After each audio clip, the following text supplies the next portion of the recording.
Situé en plein cœur de Paris, l'UNESCO célèbre le centenaire de l'UIGG, l'Union internationale de géodésie et de géophysique, avec qui elle a signé un accord de travail pour ses programmes scientifiques.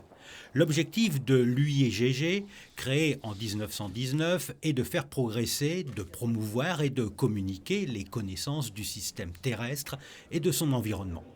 Pour ce centième anniversaire sont mises en perspective les recherches effectuées au cours du siècle dernier, tout en rêvant à celles qui sont à venir.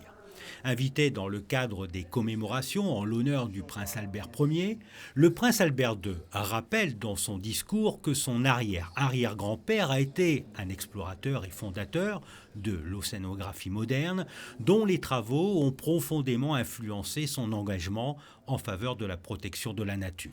Le prince Albert reçoit un prix pour ses contributions exceptionnelles à la promotion de la recherche sur les changements climatiques, l'eau, la biodiversité et l'océanographie. Direction ensuite le Jardin des plantes et la nouvelle grande exposition du Muséum national d'histoire naturelle qui nous plonge dans les profondeurs de l'océan. Une exposition immersive à la découverte d'une biodiversité insoupçonnée. Largement méconnu car difficile d'accès, l'océan abrite une vie fascinante. C'est la volonté de cette exposition peut-être de montrer les trésors inconnus de l'océan.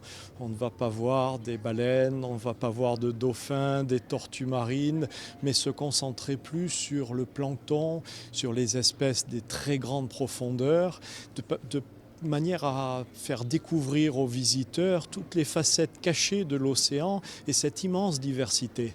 Un voyage sous la terre qui invite le visiteur à explorer des milieux insolites à la rencontre d'espèces aux caractéristiques étonnantes, mais qui le sensibilise également aux menaces qui pèsent sur le milieu.